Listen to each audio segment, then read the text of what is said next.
సభాధ్యక్షులు బలహీన వర్గాల శాఖ మాత్యులు మిత్రులు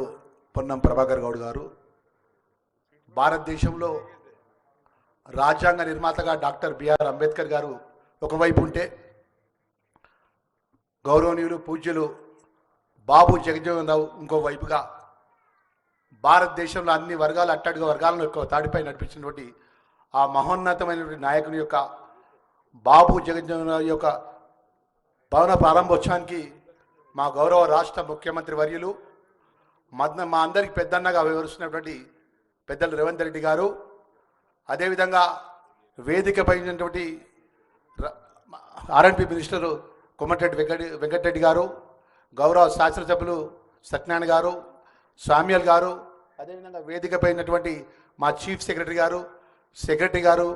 శ్రీధర్ గారు, ఆఫీసర్స్ అందరూ కూడా మరొకసారి మా దళిత బిడ్డలకు, మా దళిత కుటుంబ సభ్యులందరూ కూడా పేరు పేరున మా పాత్రికేయ మిత్రులందరికీ నమస్కారాలు తెలియజేస్తున్నా. మరి ముఖ్యంగా ఈరోజు దేశంలో ఉన్నటువంటి అట్టడుగు వర్గాలకు, దళితులకు కానీ అట్టడుగు వర్గాలకు మేలు జరిగే విషయంలో మరి రాజ్యాంగ నిర్మాతగా డాక్టర్ బిఆర్ అంబేద్కర్ గారు రాజ్యాంగాన్ని నిర్మాణం చేస్తే దాన్ని అమలు చేసే విషయంలో బాబు జగజ్జీవన్ రావు గారు పెద్దలు ఆ రోజు డిప్యూటీ చీఫ్ మినిస్టర్గా, భారతదేశంలో రైల్వే మినిస్టర్గా అన్ని వర్గాలకు మేలు జరగాలని చెప్పి రిజర్వేషన్ కూడా రైల్వేలకు తీసుకొచ్చి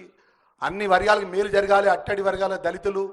పేద వర్గాలు ఉంటారు, ఈ దేశంలో ఉన్న పేద వర్గానికి మంచి జరగాలని చెప్పి ఆ రోజు పండిత్ జవహర్లాల్ నెహ్రూ గారి, ఇందిరాగాంధీ గారి దగ్గర కానీ వారు పనిచేసి ఈ భారతదేశంలో ఉన్నటువంటి అన్ని వర్గాలకు మేలు జరిగే విధంగా చేసినటువంటి మహోన్నతమైనటువంటి నాయకుని యొక్క భవనాన్ని మా రాష్ట్ర ముఖ్యమంత్రి గారు పెద్దలు రేవంత్ రెడ్డి గారు మాకు చాలా సంతోషకరమైన విషయం ఏంటంటే ఈ సందర్భంగా తెలియజేసుకుంటున్నాం. దళితులకు సంబంధించినటువంటి వర్గీకరణ విషయంలో పెద్దలు మా దామోదర్ రాజనరసింహ పెద్దలు వారి అధ్యక్షతన పెద్దలు ముఖ్యమంత్రి గారు ఆదేశించారు.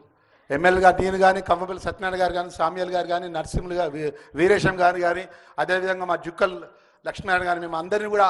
మీరు 5 ఎమ్మెల్యేలు కలిసి ఢిల్లీకి వెళ్ళి మా వర్గీకరణకు సంబంధించిన విషయంలో రాష్ట్ర ముఖ్యమంత్రి గారిని ఆదేశిస్తున్నా మన యొక్క ఏదైతే జనాభా వారిగా దళితులకు జరిగిన అన్యాయం విషయంలో సుప్రీంకోర్టులో తెలియజేయాలని చెప్పేసి ముఖ్యమంత్రి గారు స్వయంగా మాకు టైం ఇచ్చి మా యొక్క వాదన విని ఆ రోజు దామోదర్ రాజనరసింహ నాయకత్వంలో మీరు అందరూ పోవాలని చెప్పేసి వారు ఆదేశించడం జరిగింది. ఈ సందర్భంగా ముఖ్యమంత్రి గారికి నేను ప్రత్యేకంగా ధన్యవాదాలు తెలియజేసుకుంటున్నా. ఎందుకంటే అడ్వకేట్ జనరల్ సుదర్శన్ రెడ్డి గారు సుప్రీంకోర్టులో అత్యంత న్యాయస్థానంలో అత్యంత భారతదేశంలో గొప్ప అడ్వకేట్ని పెట్టి మన తెలంగాణ రాష్ట్రంలో మన వర్గీకరణ విషయంలో ఏ విధంగా ఎందుకు వర్గీకరణ జరగాలి, ఏ విధంగా మనకు అన్యాయం జరిగిందనే విషయంలో రాష్ట్ర ప్రభుత్వం తర్వాత ముఖ్యమంత్రి గారి యొక్క ఆధ్వర్యంలో వారు ఆ సుప్రీంకోర్టులో వాదనలు ఇవ్వడం జరిగింది. ఖచ్చితంగా రాష్ట్ర ప్రభుత్వం మన వర్గీకరణ కోసం కానీ ఏదైతే మాదిగలకు సంబంధించిన న్యాయమైన సమస్యల విషయంలో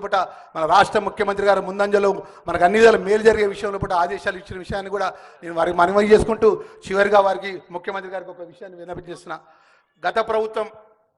10 సంవత్సరాల అధికారంలో ఉన్నప్పుడు పేదవాళ్ళకు సంబంధించిన అసైన్ ల్యాండ్స్, గ్రామాల్లో ఉన్న అసైన్ ల్యాండ్స్ గుంజుకొని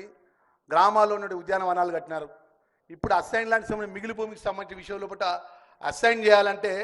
రాష్ట్ర ప్రభుత్వం అప్పుడున్న ముఖ్యమంత్రి ఏమన్నారట, గ్రామాల్లో పేదవాళ్ళకి ఎవరు కూడా అసైన్ ల్యాండ్ చేయకూడదు, మీరు అసైన్ ల్యాండ్ ఇవ్వకూడదు అని చెప్పేసి అప్పుడున్న ముఖ్యమంత్రి ఆదేశాలు ఇచ్చిందని చెప్పేసి జిల్లాకు సంబంధించిన జిల్లా కలెక్టర్ చెప్పడం జరుగుతుంది. ఈ బాబు జగన్ యొక్క భవన ప్రారంభోత్సవంగా గౌరవ ముఖ్యమంత్రి గారికి నేను సవినయంగా మనవి చేసుకుంటున్నాను. సార్, దయచేసి ఆ అసైన్ కమిటీకి సంబంధించిన గ్రామాల్లో ఉన్నటువంటి, మండలాల్లో ఉన్నటువంటి, నియోజకవర్గాల్లో ఉన్నటువంటి పేదవాళ్లకు అందుబాటులో ఉండి ఎవరికైతే పేదవాళ్ళు ఏదైతే నిరుపేద వాళ్ళకు ఉన్నదో అక్కడ అవైలబిలిటీ ఉన్నటువంటి భూమిని అసైన్ కమిటీ ద్వారా ఏదైతే